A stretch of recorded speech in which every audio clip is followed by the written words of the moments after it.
सांगमाने आजी पवित्र राखी पूर्णिमा दिन घरर एही जगारे रखी दियंतु एक मुठा लुण देखिबे आपणकर जीवन परिवर्तन होइजिब। सांगमाने आजी मु आपण मानकु लुणर एपरी चमत्कारी उपाय विषय कहिबाकु जाउछि जहा आपणक जीवन रे एक बहुत बड़ा परिवर्तन आनिपारे। एही भिडियोटी आपण मानक पाई अत्यंत लाभदायक हेबो, सेथिपाई भिडियोटी को स्किप न करी शेष पर्यंत निश्चय देखंतु। तेबे सांगमाने वैज्ञानिक दृष्टिकोणरू लुण तो केवल एक रासायनिक पदार्थ अटे, मात्र जदि आमे आम हिंदू शास्त्र एवं मुनि ऋषि मानकर वर्तव्य को देखिबा तेबे लुण हेउछि समुद्रर बीर्ज एवं आपण माने जानती जे माँ लक्ष्मी हेउछंती समुद्र देवंकर कन्या। तेबे आजि मु आपण मानकु लुणर किछि एपरी चमत्कारी उपाय विषय कहिबाकु जाउछि जाहाकु जानि सारिला परे एवं आपण सही सबु उपाय गुडी को निजर जीवन रे व्यवहार करिबा परे आपण जीवन रे केउठारे भी असफल हेबे नहीं।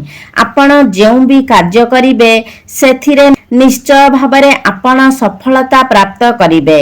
एही उपाय गुडी को निज जीवन रे व्यवहार करिबा द्वारा आपणक जीवन रे केबे भी धनर अभाव हेब नाही। जदि आपणक घरे कौनसी व्यक्ति को बेमारी लागी रहुछि, घरे सर्वदा अशांतिर वातावरण सृष्टि हेउछि, प्रत्येक सदस्य मानक भितरे मनांतर मतांतर हेउछि, आपण ऋण करज भारे बुड़ी रहिछंती, चाकरी क्षेत्र रे आपणकु पदोन्नति मिलु नाही किंबा समस्त जगारे आपणकु समस्यार सम्मुखीन हेबाकु पड़ुछि, तेबे एही उपाय को पालन करिबा द्वारा आपण से समस्त कष्टरू रक्षा पाई परिबे। से समस्त समस्या आपणकर समाधान होइजिब। आपण मानकु लागु थाई पारे जे लुण गोटिए साधारण जिनिस, मात्र सांग माने लुण भितरे एपरी चमत्कारी शक्ति रहिछि जाहाकु कि प्रत्येक व्यक्ति जानि नथांती। एवं जदि आपण एही चमत्कारी शक्ति विषय जानिछंती तेबे जीवन रे आपण केबे भी धनर अभावर सम्मुखीन हेबे नाही। आपण माने जानती जे आम स्वास्थ्य उपरे भी लुणर केते गुरुत्वपूर्ण भूमिका रही थाए। जदि आम खाद्य रे लुणर मात्रा अधिक होई जाए तेबे मध्य असुविधा होई थाए, एवं जदि आम खाद्य रे लुणर मात्रा कम होई थाए तेबे मध्य असुविधा होई थाए।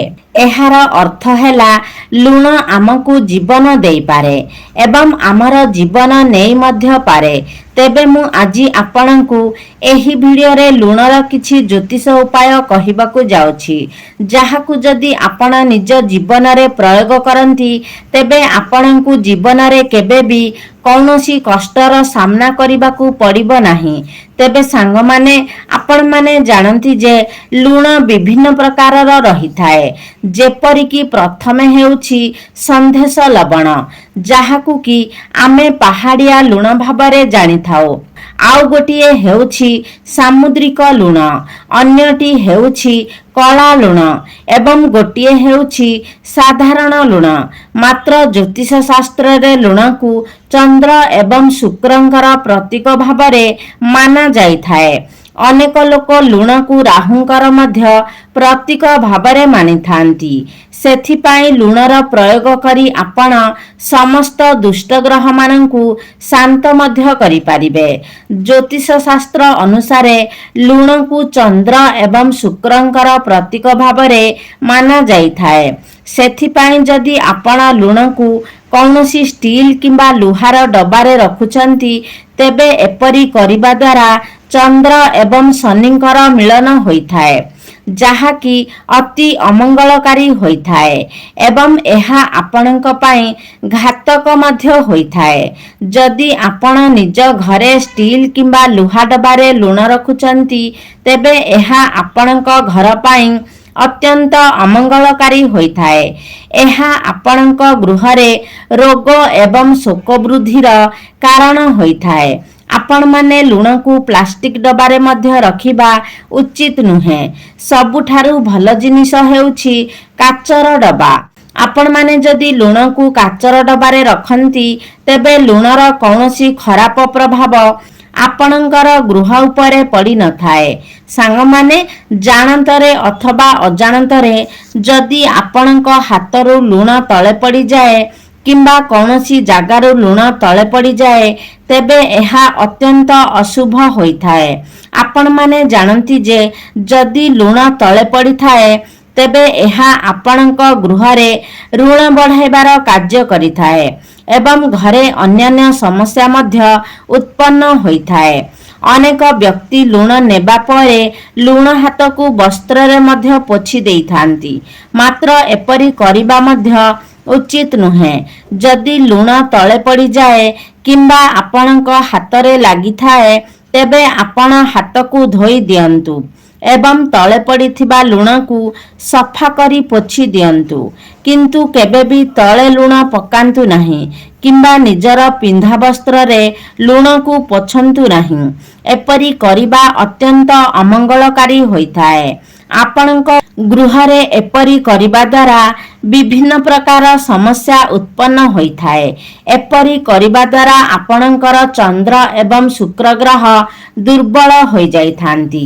ଯଦି ଆପଣଙ୍କ କୁଣ୍ଡଳୀରେ ଚନ୍ଦ୍ର ଦୁର୍ବଳ ହୁଅନ୍ତି ତେବେ ଆପଣଙ୍କର ପାରିବାରିକ ସୁଖରେ ଆଘାତ ଘଟିଥାଏ ଏବଂ କୁଣ୍ଡଳୀରେ ଶୁକ୍ର ଗ୍ରହ ଦୁର୍ବଳ ହେବା ଦ୍ୱାରା ଆପଣଙ୍କର ଧନହାନି ହୋଇଥାଏ ଏବଂ ଗୃହରେ ଆର୍ଥିକ ସମସ୍ୟା ଉତ୍ପନ୍ନ ହୋଇଥାଏ। ଆପଣମାନେ ଜାଣି ରଖିବା ଉଚିତ ଯେ କେବେ କୌଣସି ବ୍ୟକ୍ତିଙ୍କର ହାତକୁ ସିଧାସଳଖ ଭାବରେ ଲୁଣ ଦେବା ଉଚିତ ନୁହେଁ।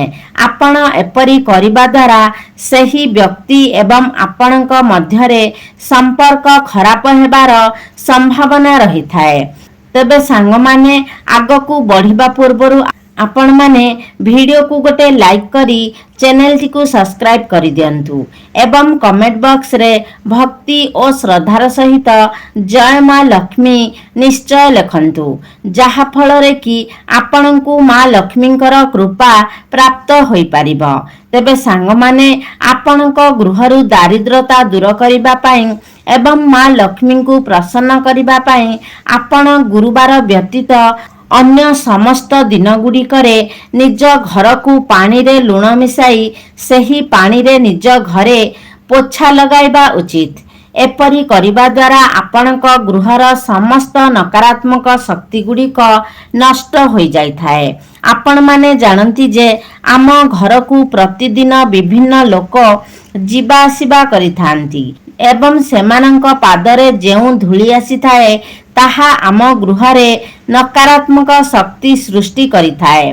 ସେହି ନକାରାତ୍ମକ ଶକ୍ତିକୁ ଦୂର କରିବା ପାଇଁ ଆପଣ ପ୍ରତିଦିନ ପାଣିରେ କିଛି ଲୁଣ ମିଶାଇ ଘରକୁ ପୋଛା ଲଗାଇବା ଉଚିତ। ଏପରି କରିବା ଦ୍ୱାରା ଆପଣଙ୍କ ଗୃହ ପବିତ୍ର ହୋଇଯାଇଥାଏ ଏବଂ ସମସ୍ତ ନକାରାତ୍ମକ ଶକ୍ତିଠାରୁ ମୁକ୍ତ ହୋଇଯାଇଥାଏ, ଯାହାକି ମା ଲକ୍ଷ୍ମୀଙ୍କର ଆଗମନର ବାଟ ମଧ୍ୟ ଫିଟାଇ ଦେଇଥାଏ ଏବଂ ଏହା ସବୁଠାରୁ ଭଲ ଉପାୟ ଯାହାଦ୍ୱାରା ଆମେ ମା ଲକ୍ଷ୍ମୀଙ୍କୁ ପ୍ରସନ୍ନ କରିପାରିବା। ତେବେ ସାଙ୍ଗମାନେ, ଆଉ ଗୋଟିଏ ଉପାୟ ହେଉଛି, ଯଦି ଆପଣ ନିଜ ଗୃହରେ ଧନର ବୃଦ୍ଧି କରିବା ପାଇଁ ଚାହୁଁଛନ୍ତି ତେବେ ଆପଣ ଗୋଟିଏ କାଚ ଗ୍ଲାସରେ ପୂର୍ଣ୍ଣ କରି ପାଣି ନିଅନ୍ତୁ ଏବଂ ସେହି ପାଣିରେ ଆପଣ ଗୋଟିଏ ଚାମଚ ଲୁଣ ମିଶାଇ ଘରର ଗୋଟେ କୋଣରେ ନେଇ ରଖିଦିଅନ୍ତୁ। ଏପରି କରିବା ଦ୍ୱାରା ମା ଲକ୍ଷ୍ମୀ ଅତ୍ୟନ୍ତ ପ୍ରସନ୍ନ ହୋଇଥାନ୍ତି ଏବଂ ଆପଣଙ୍କର ଧନରେ ବୃଦ୍ଧି ହୋଇଥାଏ। ସାଙ୍ଗମାନେ, ଆମେ ନିଜର ବାଥରୁମରେ ମଧ୍ୟ ଲୁଣ ରଖିବା ଉଚିତ, କାରଣ ଗୃହର ସବୁଠାରୁ ଅଧିକ ନକାରାତ୍ମକ ସୃଷ୍ଟି କରୁଥିବା ସ୍ଥାନ ହେଉଛି ଆମର ବାଥରୁମ। ଆପଣମାନେ ଜାଣନ୍ତି ଯେ ବାଥରୁମରେ ଲାଟ୍ରିନ୍ ମଧ୍ୟ ସଂଯୋଗ ହୋଇ ରହିଥାଏ ଏବଂ ସେଥିରେ ଆମେ ମଳମୂତ୍ର ତ୍ୟାଗ କରିଥାଉ, ତେଣୁ ସେହି ଜାଗାଟି ଅପରିଷ୍କାର ହୋଇଥାଏ। ଆପଣମାନେ ଜାଣନ୍ତି ଯେ ଅପରିଷ୍କାର ଜାଗାରେ ହିଁ ଅଧିକ ନକାରାତ୍ମକ ଶକ୍ତି ସୃଷ୍ଟି ହୋଇଥାଏ। ତେଣୁ ଆପଣ ନିଜ ବାଥରୁମରେ ଏକ କାଚ ପାତ୍ରରେ କିଛି ଲୁଣ ରଖନ୍ତୁ, ଯାହା ଫଳରେ ସେହି ସ୍ଥାନର ସମସ୍ତ ନକାରାତ୍ମକ ଶକ୍ତିଗୁଡ଼ିକ ନଷ୍ଟ ହୋଇଯିବ। ତେବେ ସାଙ୍ଗମାନେ, ଆପଣମାନେ ଜାଣନ୍ତି ଯେ ଛୋଟ ପିଲାଙ୍କୁ ଅନେକ ସମୟରେ ନଜର ଲାଗି ଯାଇଥାଏ। ତେବେ ଯଦି ଆପଣ ଏହି ନଜର ଦୋଷକୁ କାଟିବାକୁ ଚାହାନ୍ତି ତେବେ ମଧ୍ୟ ଆପଣ ଲୁଣର ବ୍ୟବହାର କରି ଏହାକୁ କରିପାରିବେ। ତେବେ ଏଥିପାଇଁ ଗୋଟିଏ ଚୁଟକି ଲୁଣ ନେଇ ଯେଉଁ ବ୍ୟକ୍ତିଙ୍କୁ ନଜର ଲାଗିଛି ସେହି ବ୍ୟକ୍ତିଙ୍କର ଶରୀର ଚାରିପଟରେ ଘୁରାଇ ନିଅନ୍ତୁ ଏବଂ ସେହି ଲୁଣକୁ କୌଣସି ପ୍ରବାହିତ ଜଳରେ ପ୍ରବାହିତ କରାଇ ଦିଅନ୍ତୁ। ଏପରି କରିବା ଦ୍ୱାରା ସମସ୍ତ ନଜର ଦୋଷ ଦୂର ହୋଇଯାଇଥାଏ। ତେବେ ସାଙ୍ଗମାନେ, ଆପଣ ଯଦି ସବୁଦିନ ପାଇଁ ରୋଗଠାରୁ ମୁକ୍ତ ରହିବାକୁ ଚାହୁଁଛନ୍ତି କିମ୍ବା ଆପଣଙ୍କ ଗୃହରେ କୌଣସି ସଦସ୍ୟ ସବୁବେଳେ ରୋଗଗ୍ରସ୍ତ ରହୁଛନ୍ତି ତେବେ ଏହି ସମସ୍ୟାରୁ ମୁକ୍ତି ପାଇବା ପାଇଁ ଆପଣ ସର୍ବଦା ପୂର୍ବ ଦିଗକୁ ମୁଣ୍ଡ କରି ଶୁଅନ୍ତୁ ଏବଂ ନିଜ ଶୋଇବା କକ୍ଷରେ ଗୋଟିଏ କାଚର ପାତ୍ରରେ କିଛି ସନ୍ଧେବ ଲବଣ ରଖନ୍ତୁ। ଏପରି କରିବା ଦ୍ୱାରା ସ୍ୱାସ୍ଥ୍ୟରେ ସୁଧାର ଆସିଥାଏ ଏବଂ ସେହି ରୋଗ ଧୀରେ ଧୀରେ ସମାପ୍ତ ହୋଇଯାଇଥାଏ। ମାତ୍ର ମନେ ରଖନ୍ତୁ ଯେ ଏଥିପାଇଁ ଆପଣଙ୍କୁ କେବଳ ସନ୍ଧେବ ଲବଣର ବ୍ୟବହାର କରିବା ଉଚିତ। ସାଧାରଣ ଲୁଣର ଏହା ଉପରେ କୌଣସି ପ୍ରଭାବ ରହିନଥାଏ। ତେବେ ସାଙ୍ଗମାନେ, ଯଦି ଆପଣଙ୍କ କୁଣ୍ଡଳୀରେ ଚନ୍ଦ୍ର ଏବଂ ମଙ୍ଗଳଙ୍କର ଦୋଷ ରହିଛି ଏବଂ ଆପଣ ଚାହୁଁଛନ୍ତି ଯେ ଆପଣଙ୍କ କୁଣ୍ଡଳୀ ଚନ୍ଦ୍ର ଏବଂ ମଙ୍ଗଳଙ୍କ ଦୋଷରୁ ମୁକ୍ତ ହେଉ ତେବେ ଆପଣ ଏଥିପାଇଁ ଲୁଣର ପ୍ରୟୋଗ କରି ନିଜ କୁଣ୍ଡଳୀରୁ ଏହି ସବୁ ଦୋଷକୁ କମାଇ ଦେଇପାରିବେ।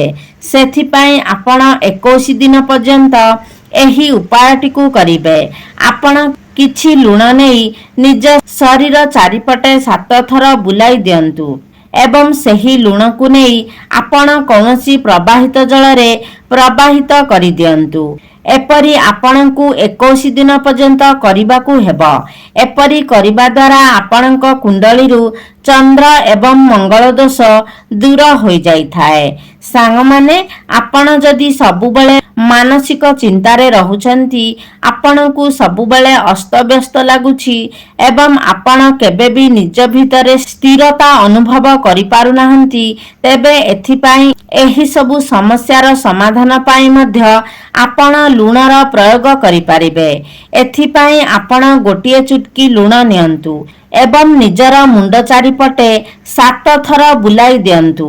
ତାପରେ ଆପଣ ଏହି ଲୁଣକୁ ନେଇ କୌଣସି ବୃକ୍ଷ ମୂଳରେ ପକାଇ ଦିଅନ୍ତୁ। ଏପରି କରିବା ଦ୍ୱାରା ଆପଣ ଧୀରେ ଧୀରେ ସମସ୍ତ ପ୍ରକାରର ମାନସିକ ଚିନ୍ତାରୁ ଦୂରେଇ ଯାଇପାରିବେ।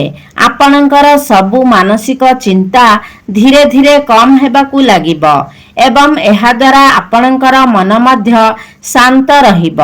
ସାଙ୍ଗମାନେ, ଯଦି ସ୍ୱାମୀ ସ୍ତ୍ରୀ ଭିତରେ ସମ୍ପର୍କ ଭଲ ନଥାଏ ତେବେ ଆପଣ ନିଜ ଗୃହର ସମସ୍ତ କୋଣରେ କାଚ ପାତ୍ରରେ କିଛି କିଛି ଲୁଣ ରଖନ୍ତୁ ଏବଂ ପ୍ରତି ସପ୍ତାହରେ ଏହି ଲୁଣକୁ ବଦଳାଇ ଦିଅନ୍ତୁ।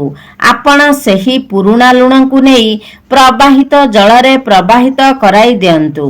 ଏପରି କରିବା ଦ୍ୱାରା ସ୍ୱାମୀ ସ୍ତ୍ରୀଙ୍କ ସମ୍ପର୍କରେ ସୁଧାର ଆସିଥାଏ ଏବଂ ସ୍ୱାମୀ ସ୍ତ୍ରୀ ଖୁସିରେ ରହିବାକୁ ଲାଗିଥାନ୍ତି।